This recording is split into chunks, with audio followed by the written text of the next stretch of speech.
Kaha Sri Krishna Chaitanya Prabhu Nityananda Sri Advaita Gadadhar Srivasadi Gaura Bhakta Vrinda Ki Jai Sri Sri Radha Krishna Gopinath Syama Kunda Radha Kunda Giri Govardhana Ki Jai Vrindavan Dham Ki Jai Navadvip Dham Ki Jai Bhakti Devi Ki Jai Tulsi Maharani Ki Jai Yamuna Devi Ki Jai Ganga Devi Ki Jai Samaveta Bhakta Vrinda Ki Jai Gaur Premanande. All glories to the assembled devotees. All glories to the assembled devotees. All glories to the assembled devotees. All glories to Sri Sri Guru and Gauranga.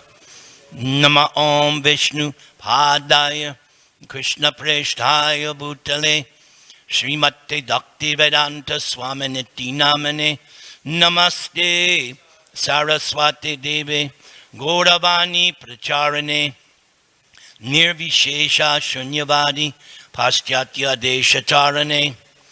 Here we are in the ISKCON Western World Headquarters, ISKCON Los Angeles, New Dwarka, to hear and speak on Srimad Bhagavatam, also known as the Bhagavat Purana. Today's verse is from Canto 1, Chapter 9, text number 30. Om Namo Bhagavate Vasudevaya. Om Namo Bhagavate Vasudevaya. Om Namo Bhagavate Vasudevaya. Tadopasangritya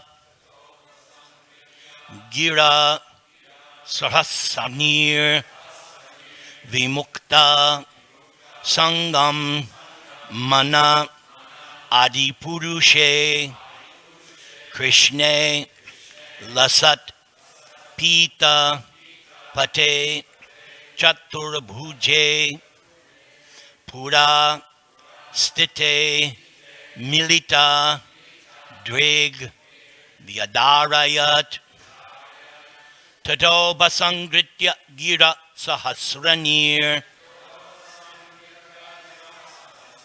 Vimukta Sangam Mana Adi Purushe Krishna Lasat Pita Pate Chaturbhuje Purastite Milata Drig Vyadarayat Tadopa Sangritya Gira Sahasranir Vimukta Sangam Mana Adi Purushe Krishna Lasat Pita Pate Chaturbhuje Purastite Milita Drig Vyadarayat Tadopa Sangrita Gira Sahasranir Vimukta Sangam Mana Adi Purushe Krishna Lasat Pita Pate Chaturbhuje Purastite Milata Drig Vyadarayat. Please chant.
Ladies,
anyone else?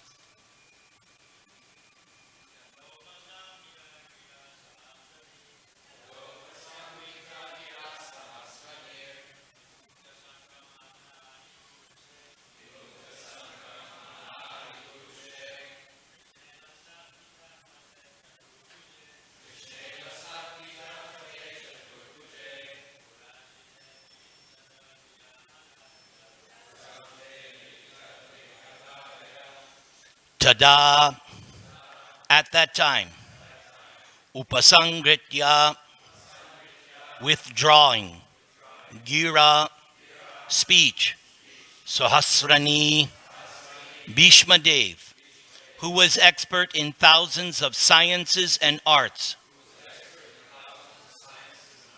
Vimukta Sangam, completely freed from everything else,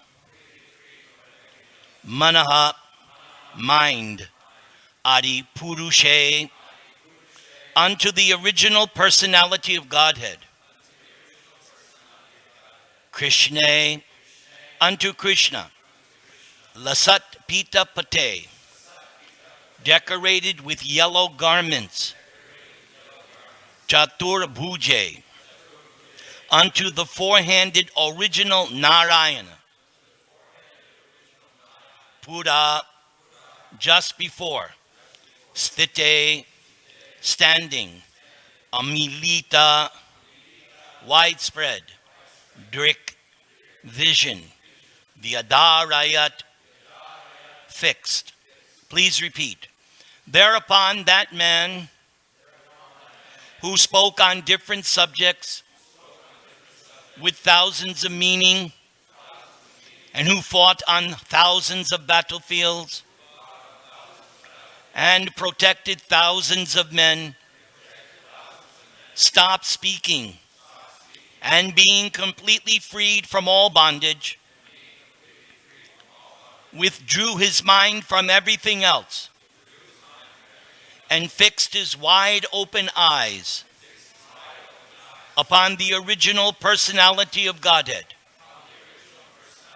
Sri Krishna, who stood before him, four-handed, dressed in yellow garments that glittered and shined. Purport by His Divine Grace, A.C. Bhaktivedanta Swami Srila Prabhupada.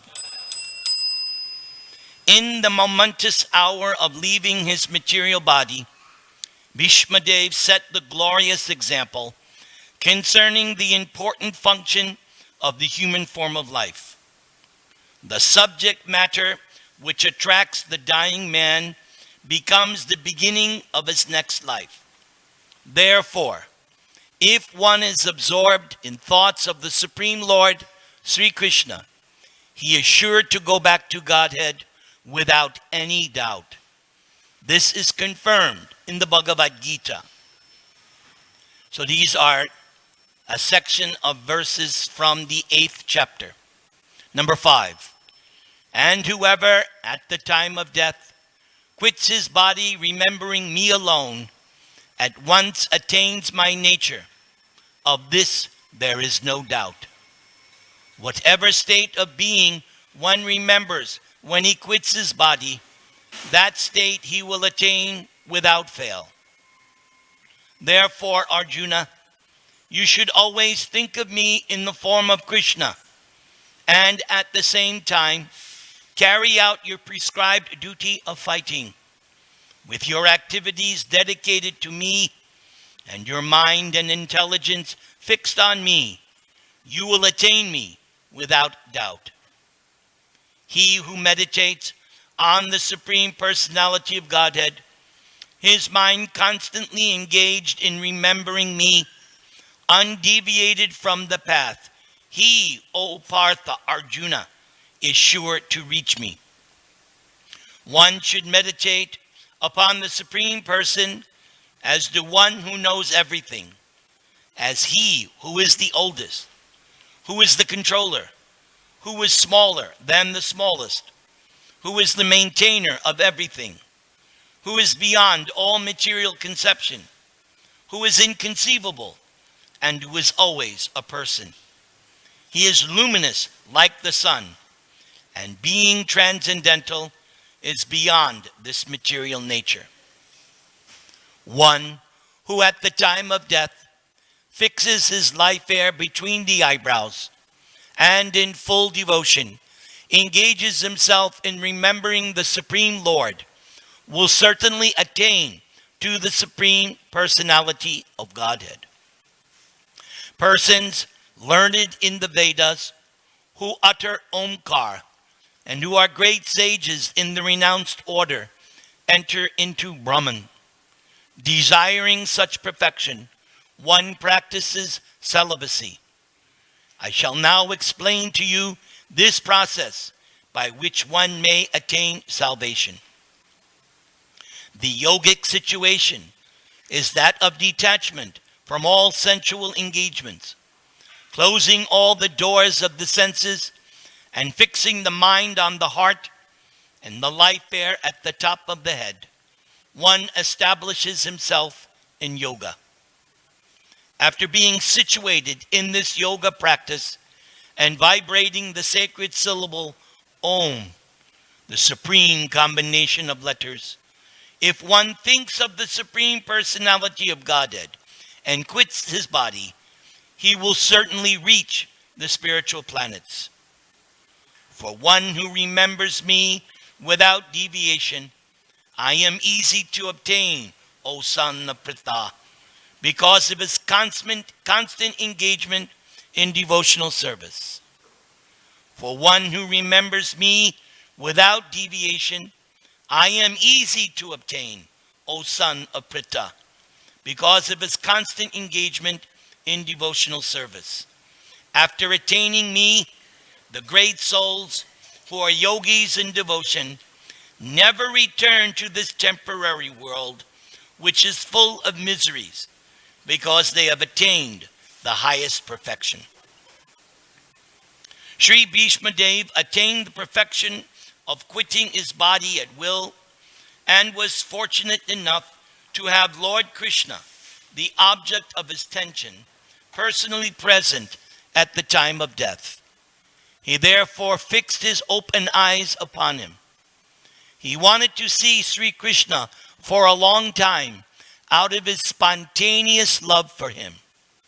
Because he was a pure devotee, he had very little to do with the detailed performance of yogic principles. Simple bhakti yoga is enough to bring about perfection. Therefore, the ardent desire of Bhishma Dev was to see the person of Lord Krishna, the most lovable object. And by the grace of the Lord, Sri Bhishma Dev had this opportunity at the last stage of his breathing.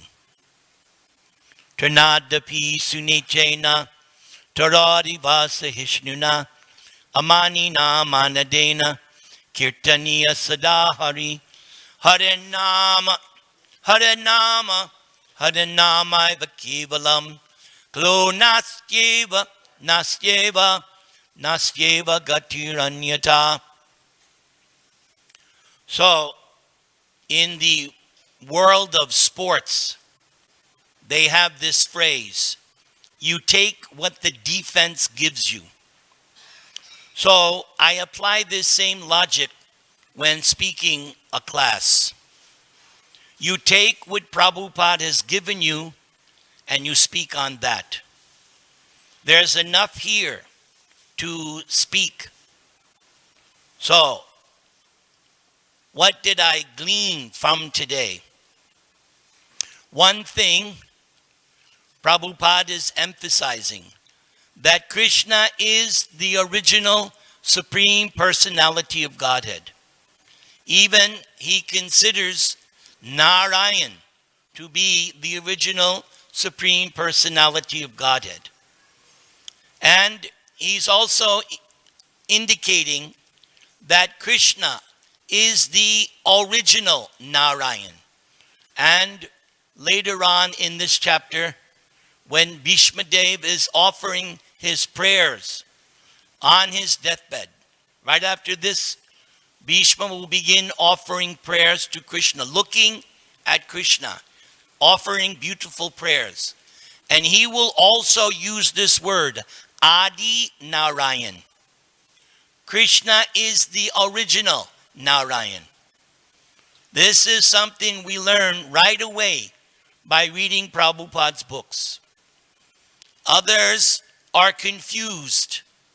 Some think Krishna is an incarnation of Narayan, or Krishna is simply another incarnation. No, it is very clear. Krishna is the original Supreme, the source. We already studied in the 3rd chapter of this first canto. Krishnastu Bhagavan Swayam. Sutta Goswami gave a list, 20 or more avatars. But it was not settled whose avatars they were. Therefore, he gave this line, Krishnastu Bhagavan Swayam. All these avatars, incarnations, they are Krishna's incarnations. We also learn, because Prabhupada quotes over and over and over again, quoting from the Brahma Samhita, Sarva Karana Karanam. It is Govinda, Krishna, who is the cause of all causes. Anadir Adir Govinda. He has no cause other than himself. We can see Narayan has a cause. That cause is Sri Krishna Govinda. So this is one of the things you learn, that it is Krishna who is the original, supreme personality of Godhead. As Krishna himself says in Bhagavad Gita, Mattak Parataram Nanyat. There is no truth superior to me. Or later he says, Aham sarvasya prabhava, mattak sarvam pravartate. Everything comes from me. There is no exclusions. Everything includes everything, material and spiritual. That is also explained elsewhere in Bhagavad Gita. I am the source of both material and spiritual worlds. And Anadir Adir, Govinda Krishna has no other cause other than himself. Another point we learn from today's verse and purport. How Bhishma Dev was exclusively meditating on Krishna. We see towards the end of Bhagavad Gita, one of the last instructions Krishna gives Arjuna, Sarvadharman parityaja, mam ekam sharanam vraja, ahang twang sarvapapebhyo mokshayishyami ma shuchaha. That line, mam ekam, me only, me exclusively. That is what is being taught. Krishna is instructing us to surrender, to take shelter of him exclusively. Now, when Prabhupada was quoting that section from the Bhagavad Gita, there is some very interesting points made. First he says, because in the 8th chapter of Bhagavad Gita, Arjuna asks 6 questions of Krishna in the beginning. 6 questions. The most important one, he answers in verse number 5. Whoever at the time of death quits his body remembering me alone. Same concept. Remembering Krishna exclusively, at once attains my nature. He doesn't say you become me. He says you attain his nature. What is Krishna's nature? Sat Chit Ananda Vigraha. He has a form full of eternity, knowledge, and bliss. And the soul, upon doing this at the time of death, will regain, important word, regain his original spiritual status. That original spiritual status was also Satchit Ananda Vigraha. You have your spiritual form full of bliss and knowledge, but it is now covered. It is now forgotten. We will be reawakened. We will regain that original form if we can pass this final examination.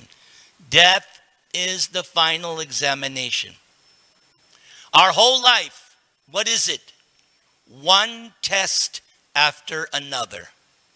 That's all life is. It's a test. How do you act in this situation? How do you act in this situation? Once we become devotees, the only test is, can you remember Krishna in all circumstances? My favorite example, you're driving your car on the freeway. Somebody cuts you off. What comes out of your mouth? That indicates your level of Krishna consciousness. Yes. Because death can come like that. Unfortunately, we're not like Bhishma. Bhishma has that benediction. He can die at will. In the Chaitanya Charitamrita, Krishnadas Kaviraj compares the passing of Haridas Thakur to that of Bhishma Dev. Haridas Thakur could also give up his body at will. And what was, it's very similar, according to Krishnadas Kaviraj. Haridas Thakur requested Lord Chaitanya, I know soon you will wind up your pastimes. I don't want to see that. I want to give up my body before you. And of course, Lord Chaitanya, joking, said, well, whatever Lord Jagannath says, that will happen. And Haridas says, no, don't play with me. Please fulfill this desire. So the next day, Lord Chaitanya comes, surrounded with his associates, and with, like he had 5 mouths, glorifies Haridas Thakur. And then Haridas Thakur takes the lotus feet of Lord Chaitanya on his lap, looking at Lord Chaitanya, Jai Sri Krishna Chaitanya, gives up his body. We will see in this chapter, in the coming verses, Bhishma Dev in the similar way. He's offering his prayers. The sun is setting. Krishna is at his feet. And Bhishma Dev is seeing Krishna. There can be no better way to give up the body than having Krishna present before you. Why is Krishna agreeing to that? Because Bhishma Dev is pure devotee of the Lord. Bhishma Dev is one of the 12 authorities, Mahajans. He knows what is the essence of religion. So, in the purports to this section in the Bhagavad Gita, what does Prabhupada warn us?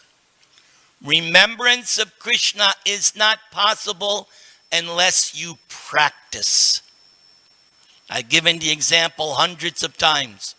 These super athletes, although they have amazing, like they say, freaks of nature bodies, they're like super bodies, still they practice every day their Sudra craft. That's all. They're glorified Shudras. They're not Brahmins. They're not Kshatriyas. They're glorified Shudras. That's Kali Yuga. The glorified Shudra makes millions of dollars, and the pure Brahmins get a few paisa. But that's all right. The devotees don't care about material things. One of the symptoms, 26 qualities of a devotee. Indifferent to material acquisitions. Because the devotee has the real wealth. What is the real wealth? Love of God, the holy name. Hare Krishna, Krishna Krishna, Hare Hare, Hare Rama. So we have to practice remembering Krishna. That is only one reason of millions of reasons why we attend the morning program, why we chant 16 rounds minimum of the Hare Krishna Maha Mantra.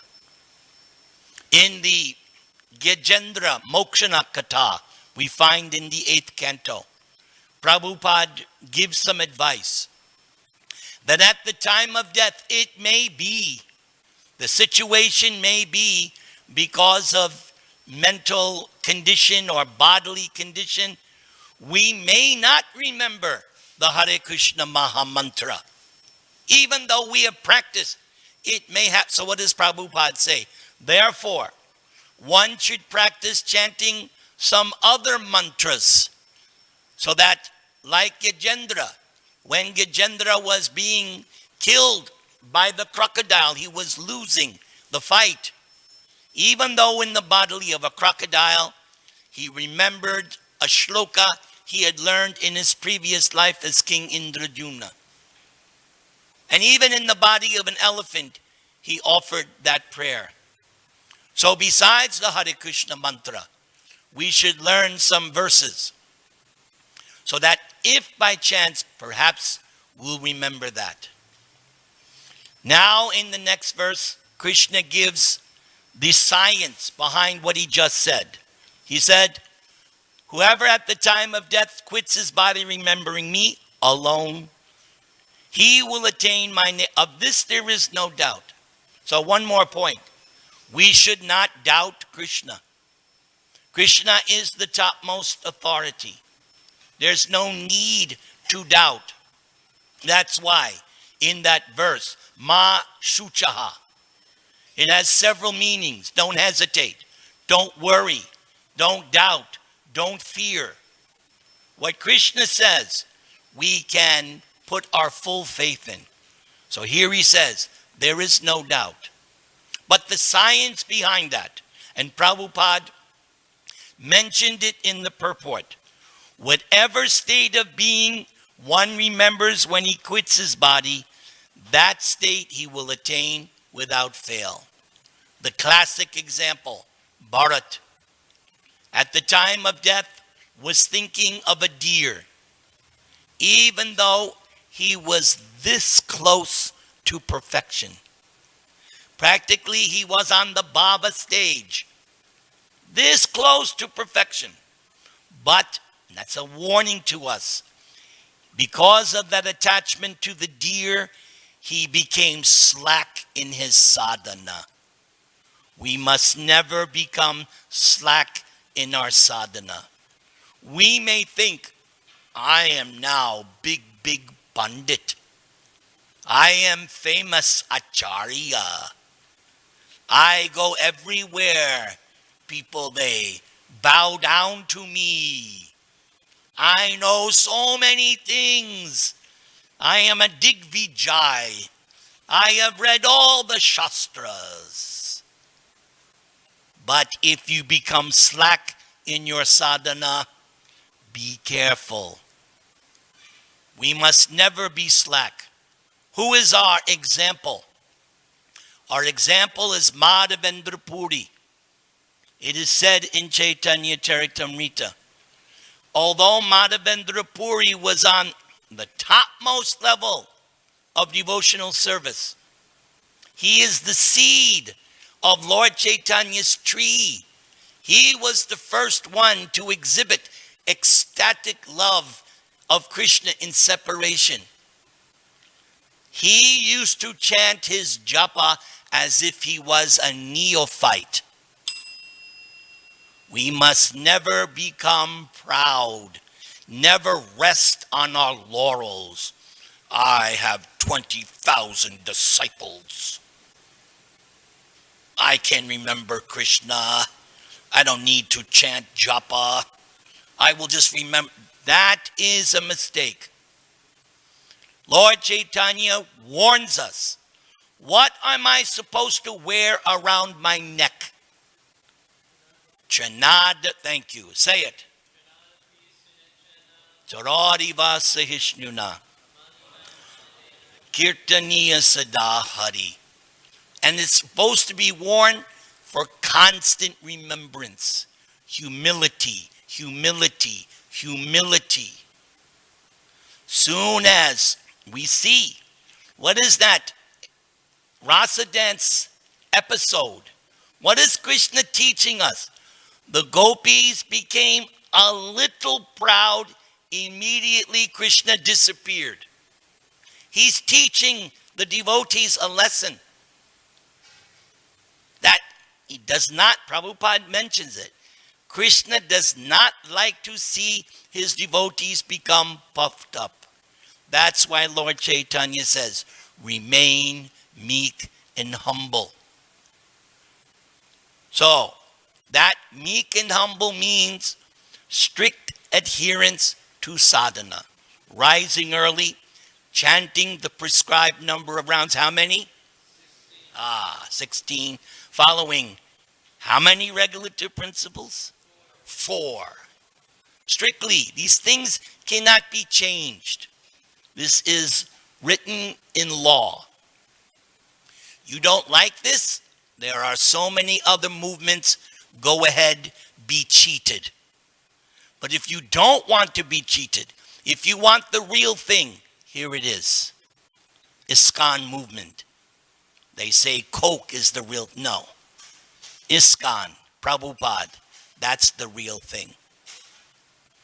So we have to practice diligently.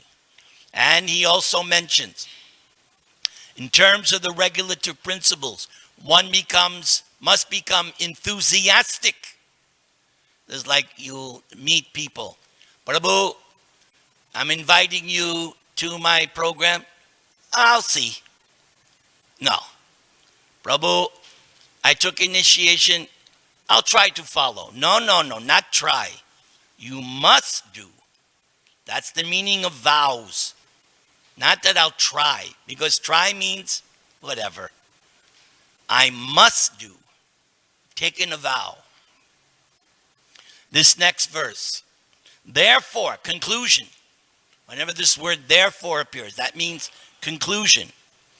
You should always think of me in the form of Krishna. And at the same time, carry out your prescribed duty of fighting. What is our fighting? Arjuna had to fight on the battlefield of Kurukshetra with his Gandiva bow and his arrows charged with mantras. Yes, if you read the Mahabharata, Arjuna had arrows, but they were surcharged with mantras. So, what is our fighting? We are also fighting. This material existence is also a battlefield of Kurukshetra. But who are we fighting? Maya, illusion, godlessness, atheism. That is what we're fighting. We have declared war on these things. When you join Prabhupada's movement, you have declared war on Maya, illusion, materialism, atheism, godlessness. We have declared war. And in that Mahabharata, the battle, sometimes it looked like the Pandavas were going to win, but then sometimes it looked like the Kauravas were going to win. Even up to the very 18th day, it was not guaranteed, it was not assured. So in the battle, in the war, there will be casualties. There will be setbacks. But that's all right. We get up every day and continue the fight. It may have been a rough day the day before. That's all right. We live to fight another day. Here we are. Yesterday was Ekadashi. For some of us, it may have been tough, but you did it. You made advancement. Now, today, you can eat sumptuously, and you live to fight another day. You live to chant one more round. You live to preach one more day. That's all a devotee wants out of life. Let me live in order to execute my prescribed duties of Krishna consciousness. That is what we are living for.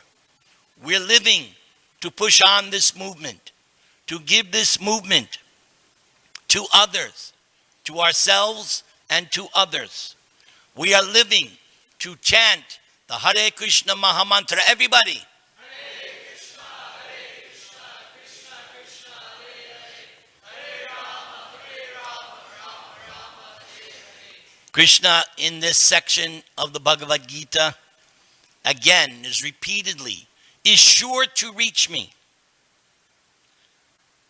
Will attain me without doubt. So, we execute our duties. We have so many duties, but at the same time, we have to remember Krishna. All right, let's have some discussion. Yes, Brigupati Das.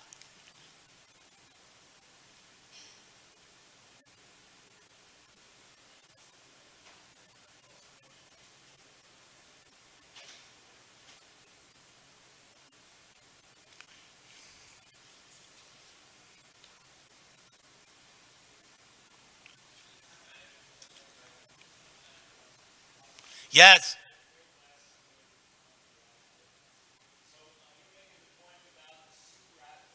Yes.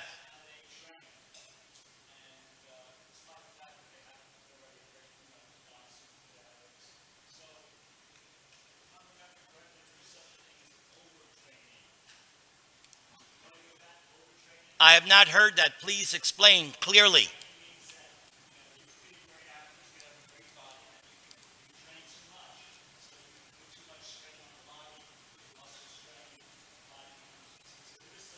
Okay, now I see where you're, okay.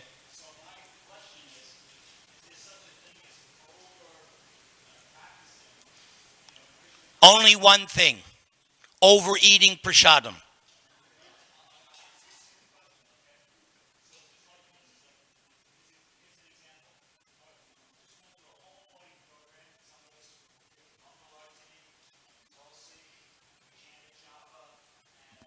We're here at the class.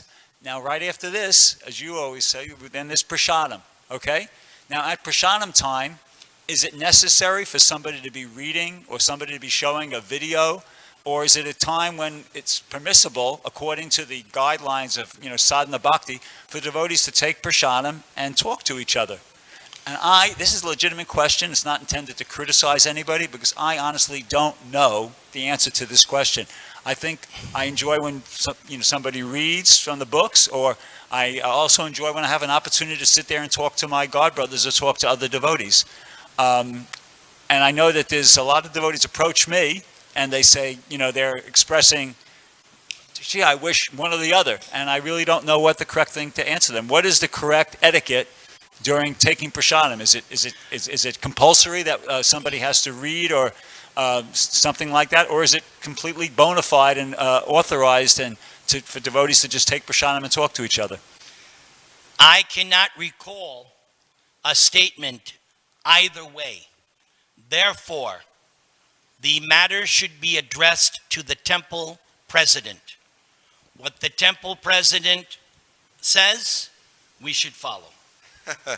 Okay, so lately I would suggest that everybody sit and just converse with each other and try to make friends. We have a lot of new devotees, and it's a good idea to sit with a new devotee and speak to him about Krishna and Krishna consciousness, learn where they're from.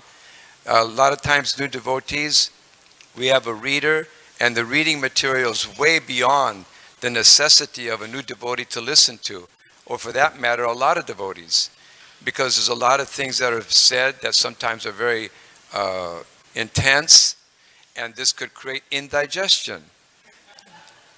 And when Srila Prabhupada would take prasadam, he would take prasadam alone, and he would just eat prasadam and focus on prasadam. So with us, that's very difficult. So we should focus on eating prasadam and focus on speaking about Krishna and get to know each other. There's nothing wrong with that. So I say no reading. Sorry. Next discussion.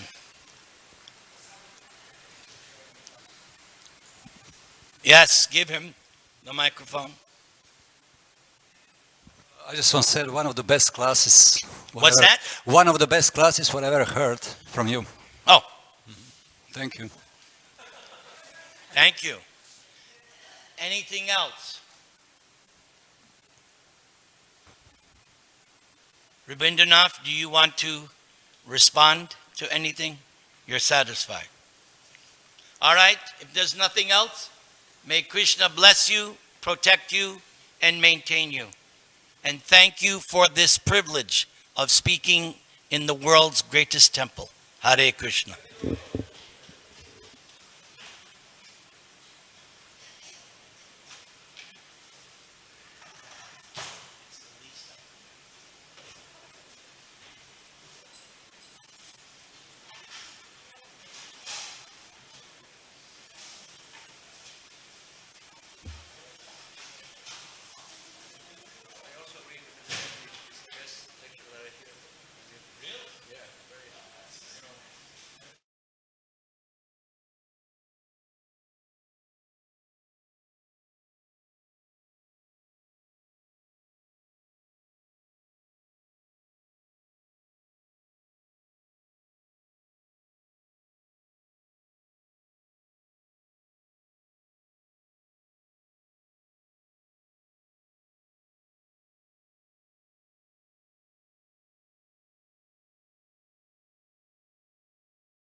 After the yatra, I went down to Los Angeles for my initiation ceremony there. And I was always, even right up to the end, I always felt very nervous in Prabhupada's association because I always just felt he could understand my thoughts and see my heart and everything. But whatever. When it came time for me to come up and get my beads, Prabhupada said, I walked up to the Vyasa-san and offered my obeisances, and as I was starting to offer my obeisances, he said, "So, you are brahmachari?"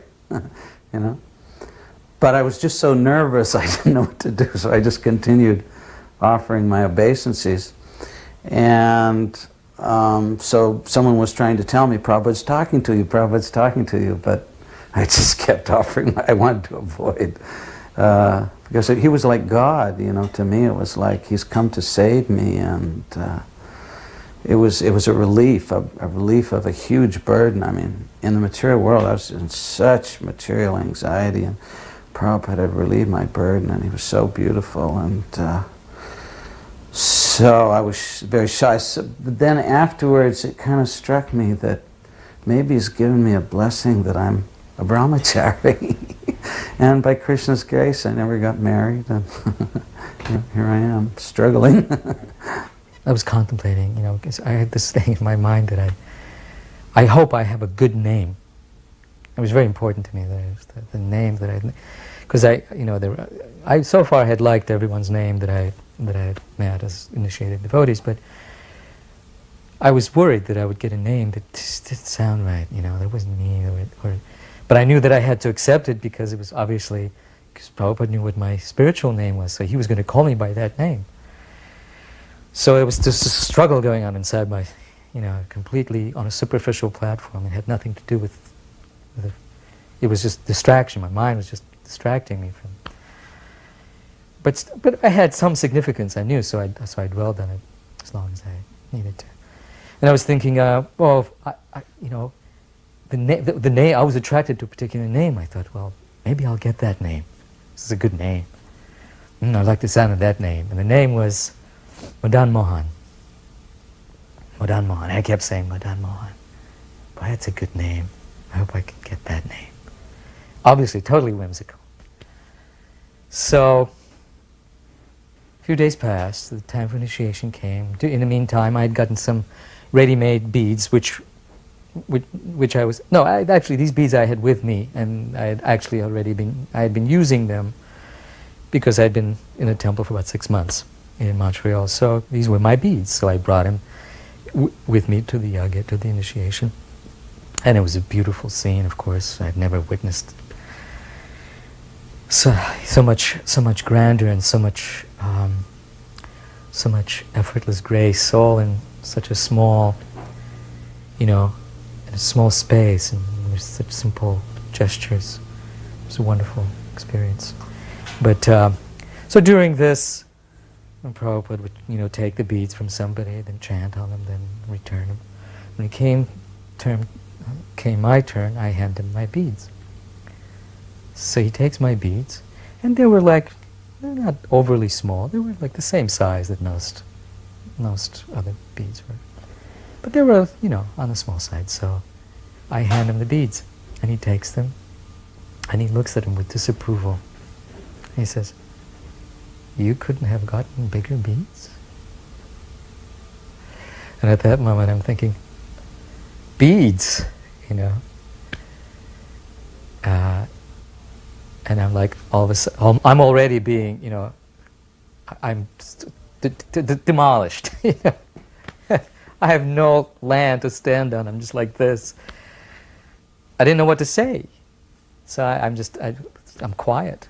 I don't know. I think I shrugged, and he took the bead. He chanted, and while he was chanting, I'm thinking, Madan Mohan, Madan Mohan. And that's, the mind is just going on. I mean, it was like on hold, waiting. Finally, he begins chanting. He hands me the beads, and before I take them, he says, "Is there already someone named Madan Mohan?" And then all the devotees are going, "Oh yes, Prabhupada, here he is." And then with that, there's not a split second even. Your name is Bharadraj. Chant 16. I was invited to come up to his room to receive the Brahminical initiation, the Gayatri mantra. So I was really excited, and I walked into the room, and I gave my obeisances, and then Prabhupada motioned to me, he said, "Come closer." So I went close as I thought I should be, and then he said, "Come closer." So I sat right next to him, he made me sit right next to him. And then he gave me a piece of paper to look at with the Gayatri mantra on it. And then he said, come a little closer, and he began to repeat the words of the mantra, sort of, close to my ear. So I was very excited. We were alone in the room, and it was very intimate. So after that, I was going to leave the next morning. So he began to speak to me a little bit. He said, so you are leaving? And I said, yes, Prabhupada. And he said, so you are going by Calais. So I was wondering, why is he saying this? I mean, how does he even know about Calais? Calais is a port on the French coast, North Sea coast. And I was going from Dover to Boulogne. So I said, no, Prabhupada, not Calais. The hovercraft doesn't go from where I get from Dover to Calais. He said, you are sure? I said, yes, Prabhupada, you're wrong. Then I realized what I was saying. I was telling Prabhupada he's wrong, And I felt inside I shouldn't say that, So he just looked at me and smiled and said, that's all right. He said, so thank you very much. And then I gave my obeisances, and Om Agyanya Timirandasya. And then he said, thank you very much. You continue, pursuing the work in Paris. So I went. So when I got to Dover, I kept thinking in my mind, why did I say no to Prabhupada? I should just not said anything, So when I get to Dover, there's an announcement, ladies and gentlemen, due to rough seas today, the hovercraft will not be going to Boulogne. So I heard that, I was like a little bit surprised. And I said, exceptionally, the hovercraft will be going to Calais today. So I said, oh no, I said, what a fool I am. Prabhupada asked me, are you sure? And I kept insisting, yes, I'm sure. So I remember that very vividly, We had been apprised of the rules and regulations. He didn't go through it. He just said, chant 16 rounds, and Krishna consciousness means happiness, which he had said many other times over the years. Krishna consciousness means happiness, which was a very, very strong thing. Prabhupada sometimes gave very nice, short instructions. We were in Nandagram looking at the paintings and the art, and it was beautiful. And he turns to me and says, art means full belly.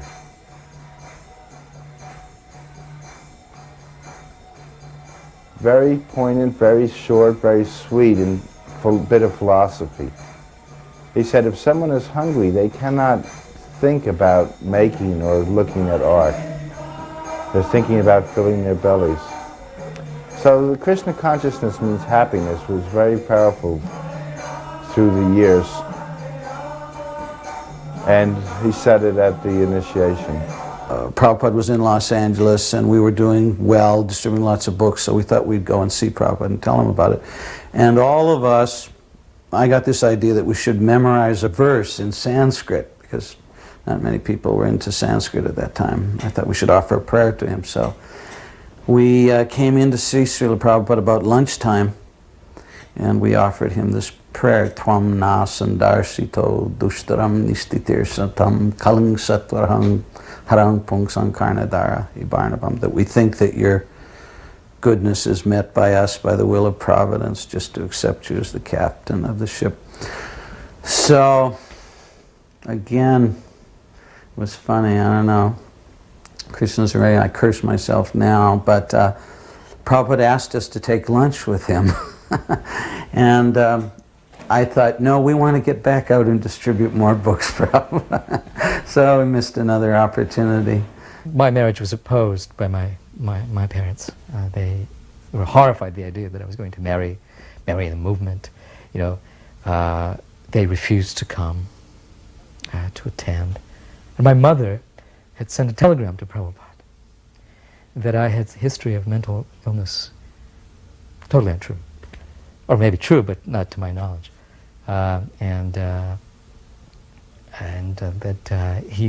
She was very angry and wrote a very angry letter to Prabhupada saying, a telegram actually, it was just the day before marriage, that this was, that I was, I didn't see the telegram, but I heard about it. Prabhupada called me in. This is my second interview with Prabhupada. He called me in, and right away he said, I received a telegram from your mother. She says you are crazy. Is this true? I thought about it and I thought, no. I said, I don't think so, Srila Prabhupada. But I suspect that she might be. Which was not a proper thing to say about one's mother in front of Prabhupada. Prabhupada never generally did not tolerate disrespect to one's parents. There are other stories, but they're not my stories, so I mean. But I know there's a story about Brahmananda where he was made to bow down to his mother in front of Prabhupada, which is an interesting story, and there were others. But I had shown that kind of independence in front of Prabhupada. I wanted him to know that my mind was set, that, you know, that actually this whole process was a way of, you know, cutting the bonds of, you know, the family, the worldly family influence that might be there to stop me from doing that which I know I should wholeheartedly do, being guided by his wisdom and his kindness.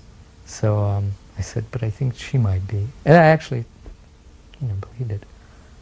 He laughed, very, you know, just a very hearty, heartfelt laugh. He said, ha ha ha. He said, but that's all right. He said, if anyone asks, he said, I have not received this telegram. Before the press conference, Prabhupada was speaking to the devotees. There were about 30 people there, I think. Most of us were very young. There were a lot of young kids there, maybe 17, 18 years old. So I arrived after everything was in process, and when I walked in, I had the illusion that, I organized this thing, this is Prabhupada. So I sort of made everyone move out of the way, and I went right up to the front. I came with another devotee named Ganeshyama, who sat, in the entrance, near the entrance, very humbly, quietly. And I went right up, right near Prabhupada, and I sat down right next to him. And then there was one devotee named Lochananda. He was introducing everyone. He said, "Oh, and this is Harivilas Prabhupada, the president of the temple." So Prabhupada didn't look at me.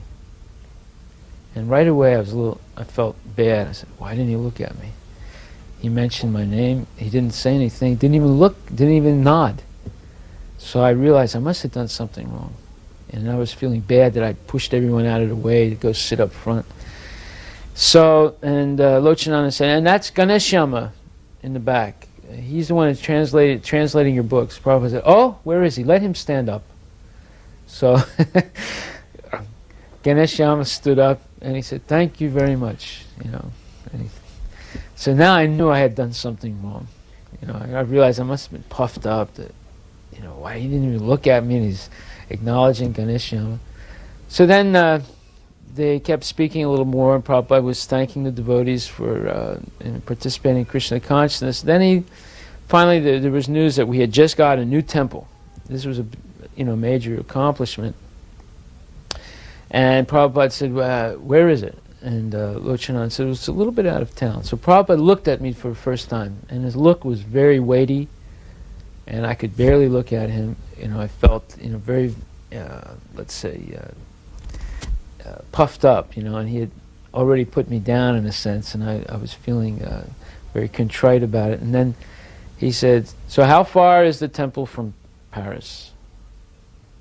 So that question sort of shocked me, took me off balance, and I was thinking, well, it's not very far, Prabhupada. He said, oh, how far is it by car? I said, well, I'd say it's about 45 minutes. He said, oh, and by train? And then I was thinking, wow, why is he asking me these questions? And I was all confused. I said, oh, it's over an hour. He said, oh, so it's very far. I said, yes, Prabhupada, it's very far. Then I realized You know, my guru was correcting my imperfect intelligence and my illusions about myself. And I realized why I had accepted him as my spiritual master, because he was able to point out these things in a very, let's say, precise way. And I needed that. So I was very happy, humbled, but very happy at that time. First Kumbh Mela, we were there. We were in a grand tent. It looked like a nomadic Bedouin tent. It was very large. Prabhupada was in there. We were all gathered, not all, but the so-called big guns, the people that... Again, it wasn't because he loved us more. It's because we were doing something and it was reciprocation. Parenthetically, because before I forget it, we were on a train and Prabhupada said, I do not love any devotee more than the other, just like Krishna reigns on the ocean. His mercy is throughout. Well, similarly, he said, Krishna loves all his devotees equally, but if someone steps towards him, he will reciprocate.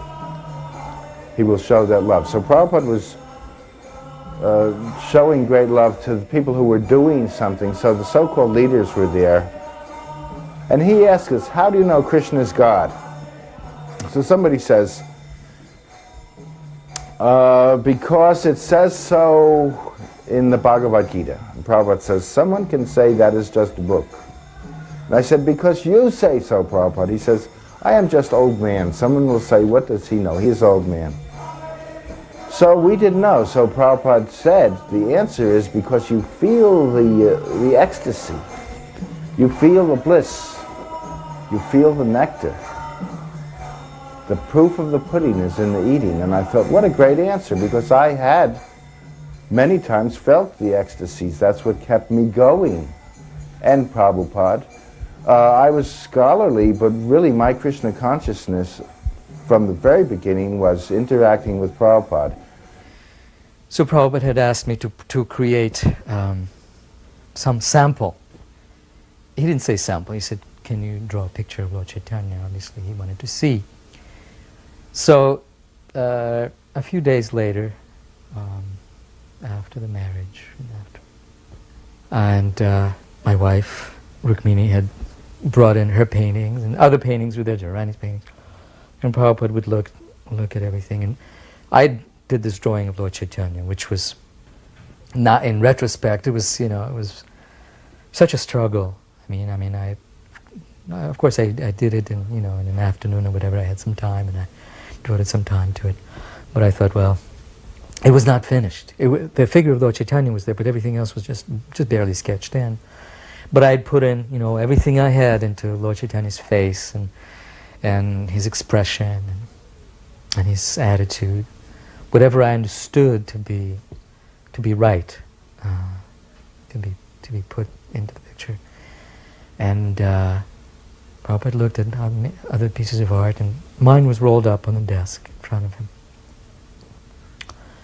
And he looked at Rukmini's painting, and he appreciated, and he said,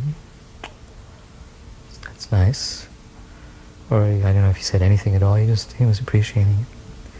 And then he noticed that there was this rolled up paper in front of him on the desk, and he said, "What is this?" And someone said, "It's a drawing by Bharadraj." And Prabhupada took it and he unrolled it. And as he was unrolling it from the top, I could see that he was looking at the first thing he saw was Lord Chaitanya's face. And as soon as he got to it, his eyes got big, really big. And Prabhupada's eyes were big to start with, but whenever he got excited about something, they'd really, really expand. And then he unrolled some more, and then he got to the rest, and then finally, when he unrolled the whole picture, he had the biggest grin on his face. His face was just expanding, and his teeth were just showing. It was like his whole face it became like a sun, It was like he was shooting these rays. And he was looking at it and said, he said, the husband is better. After the press conference finished, an introduction to the devotees, I ordered a taxi, and then we got in a taxi. Myself, Prabhupada, Aravinda, and Shyam Sundar. And I was sitting on the left-hand side in the back seat. Prabhupada was sitting in the middle, and Aravinda was sitting on the right-hand side.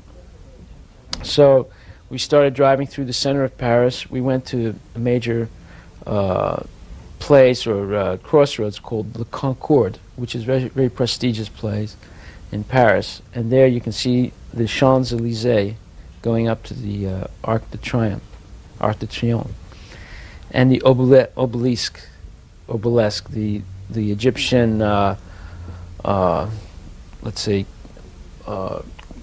Egyptian form that was brought to France by Napoleon. So at that time, Prabhupada asked me, at that time I asked Prabhupada a question, because I was always reading the Bhagavad Gita, and I was always writing down questions. If ever I would meet Prabhupada, I would ask him. So there was a lot of traffic, we were stuck in the traffic, and I asked Prabhupada, I said, Prabhupada, what does this verse mean? And the verse was that, Ya Nisa Sarvabhutanam, what is time of awakening for massive man is nighttime for the sage, and what's time of awakening for the sage is nighttime for the massive man. So I asked him, what does this verse mean? So he didn't, there was noise. So he said, what is that? And then Aravinda said, what does this verse mean? And Prabhupada said, oh yes, he says, he heard time of awakening. What does this verse mean? Prabhupada said, yes. He said, 4 o'clock. He said, all our devotees wake up 4 o'clock. And they take shower and go to Mangal Arati.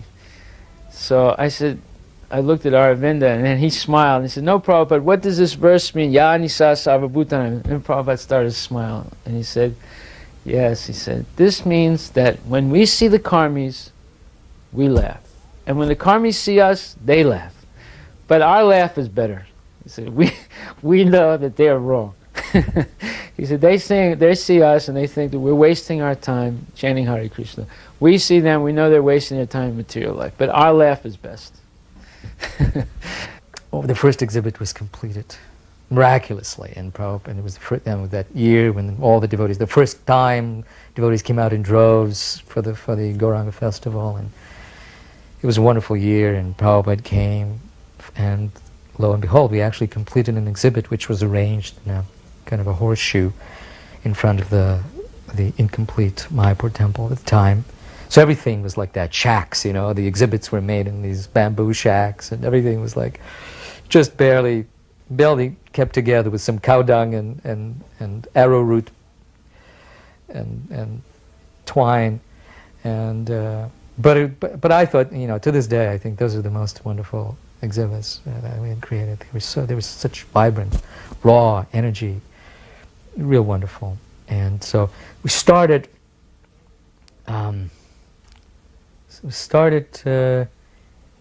At one end. We actually started somehow. I wasn't there. I missed the beginning. I was, preparing something and getting things ready, and the tour, Prabhupada's tour, had started. It was his first time of seeing the exhibit, and all these devotees were there. So I'm running, to try to catch up. And so they started at the wrong end, and going backwards from the end to the beginning.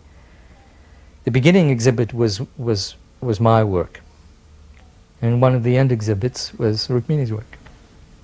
Not the end exhibit, but one of the last ones. And after the first or last exhibit, Prabhupada moved on, and he came to the exhibit that Rukmini had done, which was wonderful.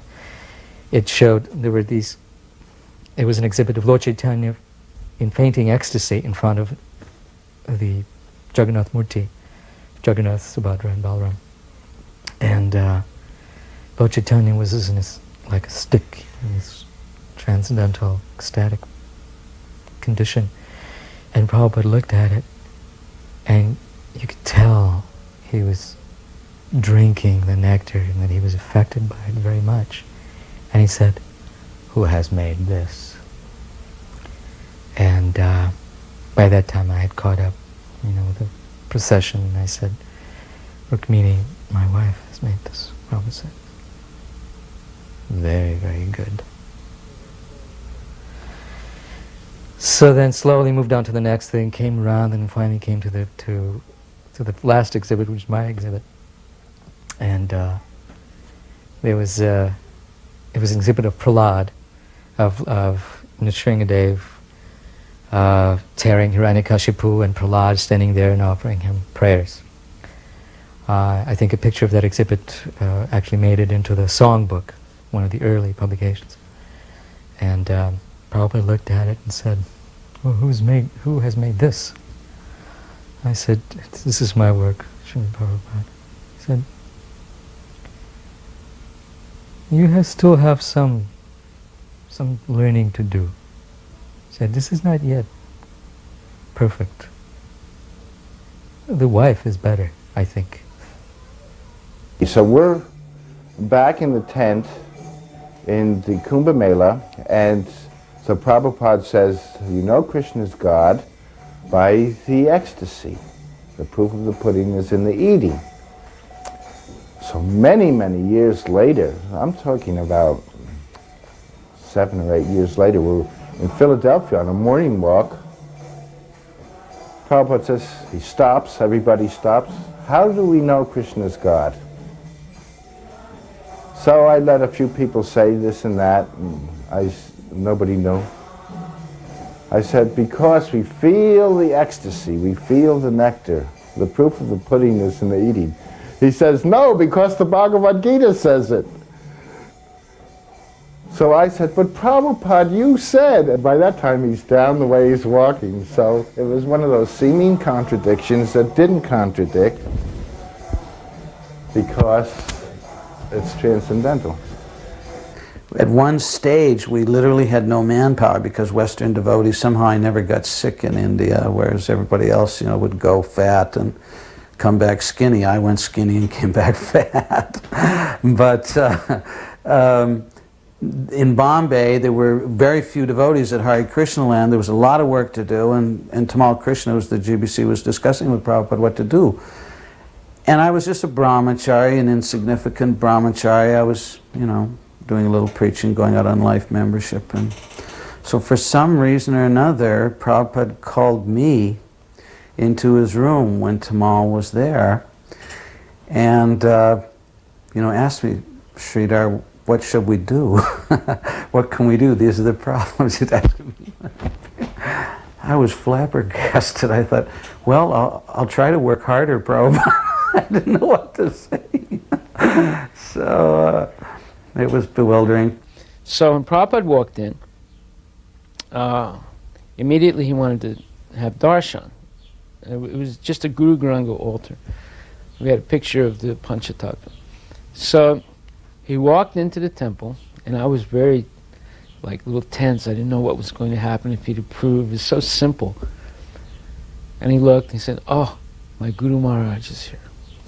And he gave his dandabats. So that that really impressed me, because here was Prabhupada. This is only 1970, but still such a great personality, and he's giving his dandabats to this very, let's say, humble altar. So that was wonderful. He said, an artist worships Krishna by his intelligence. So that just sitting and thinking of Krishna, intelligently making decisions how to portray Krishna, that is engaging one's intelligence in worship. And by doing so, then Krishna reveals himself. The communist thing is going on in Calcutta at the time. They were bombing in North Calcutta.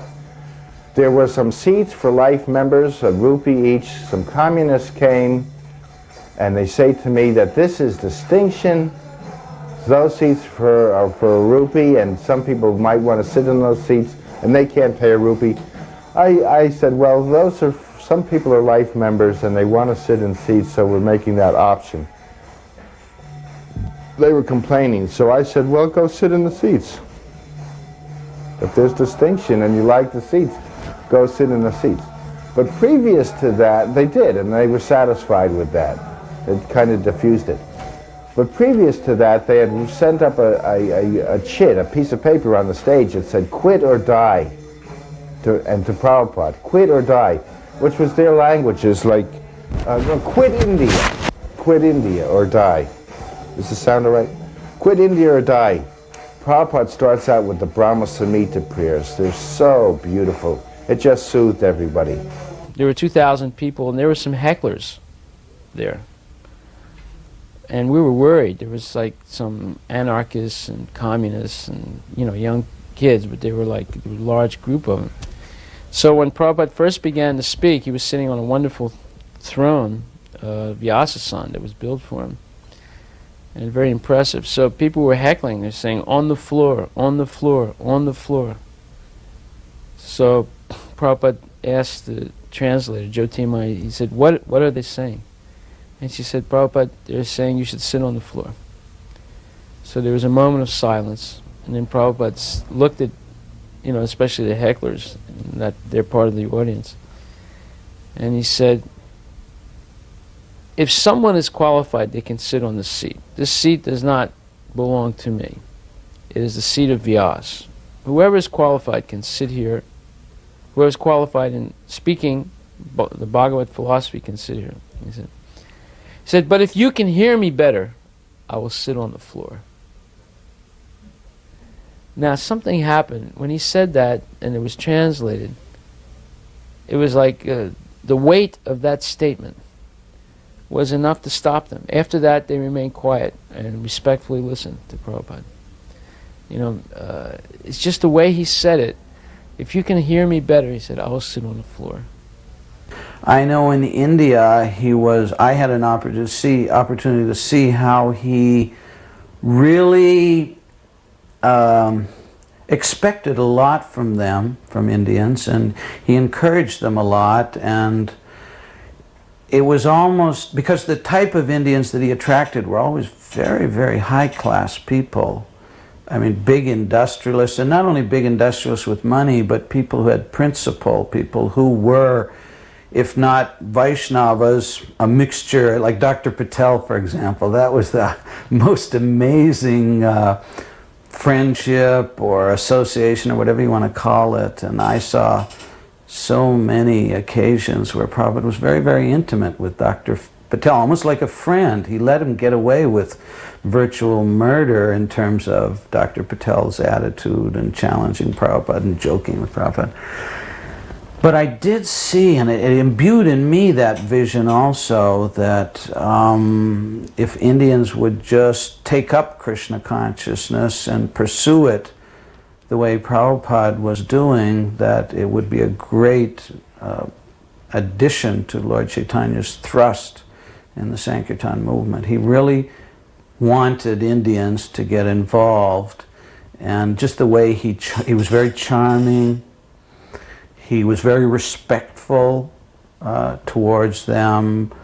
At the same time, he wouldn't let them speak nonsense, but it was almost like so much respect and love involved that they appreciated being chastised by Prabhupada, and he often said, I can do, you cannot. Prabhupada starts out with the Brahma Samhita prayers. They're so beautiful. It just soothed everybody.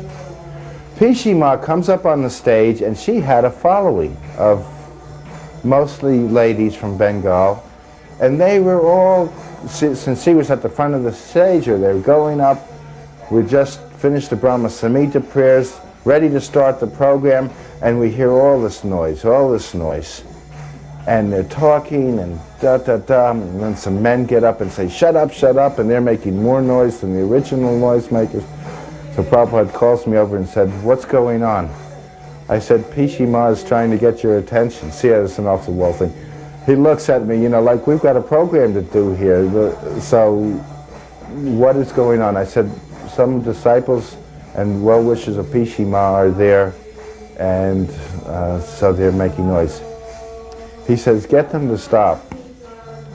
So I went there, and as nice as I could, I said, we've got to stop, and it subsided in about 3 or 4 or 5 minutes.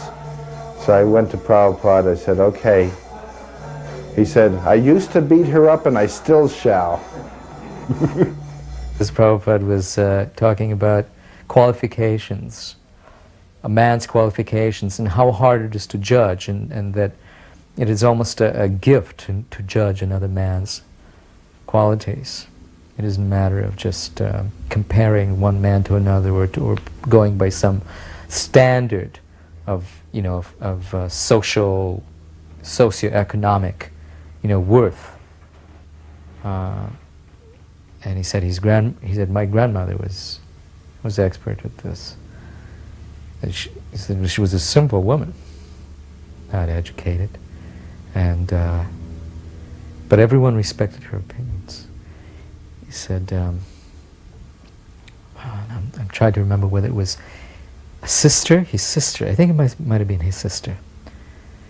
There were a number of boys who were applying for the honor of her hand, but it had to go through the grandmother. She was the one who decided who was worthy and who was not worthy.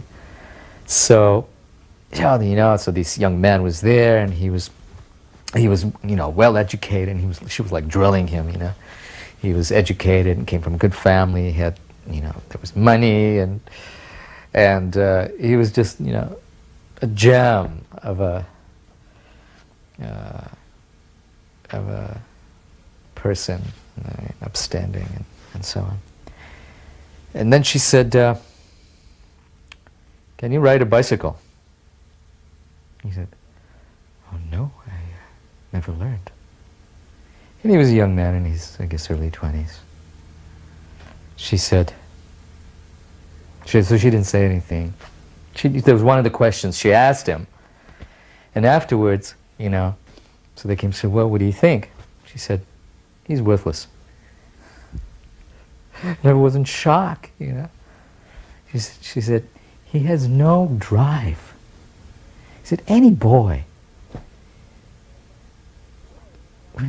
any young boy has an opportunity to learn to ride a bicycle, he will get on, even if it's not his own, some of friends, he will get on and try to learn.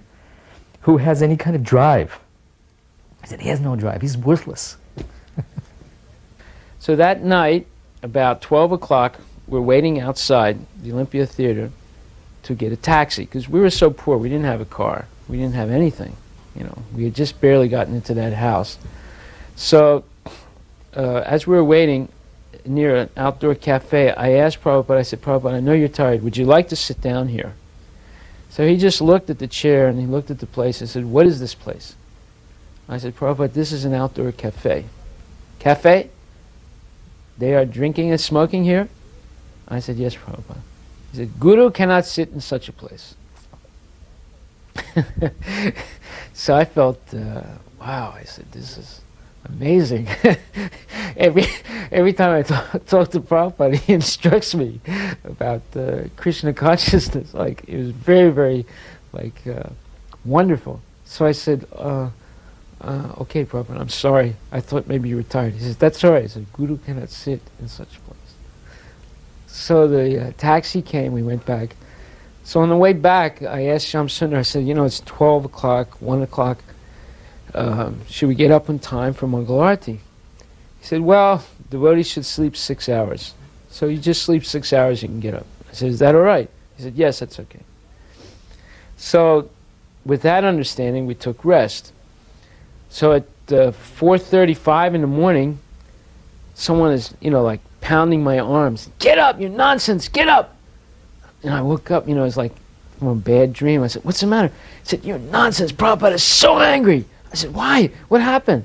He said, because there's no Mangal Arati, the devotees aren't up. I said, oh my God. I was really confused, So I ran downstairs, and some devotees had just started, doing a kirtan, and everyone was looking at me with dirty looks, and why did you let this happen? I tried to explain, but then I just kept quiet, I didn't say anything. And then someone grabbed me and said, "Come on, hurry up." I said, "What's the matter?" I said, "We just started Mongol." "Prabhupada wants you to come on a morning walk." So I went outside, and there was Prabhupada waiting, and we started walking. So that was wonderful. All of a sudden, we're in the fresh air. It's about 5:30, 6 o'clock in the morning. It's a very nice spring day. And at that time, Prabhupada started speaking, and he said, "Sham Sundar, why are the Grihastas in Maya?"